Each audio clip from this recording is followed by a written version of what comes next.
ভাইয়া আর একটা জুস দেন। ভাই আমাকে একটা বিস্কুট দিয়েন তো। আরে দোস্ত না, কেমন আছিস? আরে বন্ধু না, এই তো বন্ধু ভালো আছি। তা তুই কে বাসু? এই তো বন্ধু, আমিও ভালো আছি। আচ্ছা ভাই আমাকে একটা বিস্কুট দেন। আচ্ছা বন্ধু, তাহলে আমি যাই, তুই থাক। আচ্ছা বন্ধু। আর ভাই আমার বিল এসে কত? আরে বন্ধু, বিল আমি দেবেন, যা। আর না বন্ধু, আমি দেবো। আরে না, আমি বিল দিয়ে দেবেন, যা তো। আরে বন্ধু আমিই দেই, তুই দিবি কে? আরে তুই আমার বন্ধু না, তোর বিল আমি দিয়ে দিতেছি, তুই যা তো।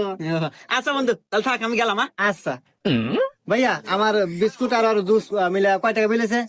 আপনার 10 টাকা আর আপনার বন্ধুর 2000 টাকা, এই সব মিলে 2010 টাকা দেন। হুমন্দি কয় দিরা? একটা বিস্কুট আর একটা জুসের বোতল 2010 টাকা হয়, কি কোন আপনার? ফির মিয়া খালি জুস নিছে নাকি? ও পুরো সংসার বাজার হয়ে নিয়ে গেল, ওই দেখেন।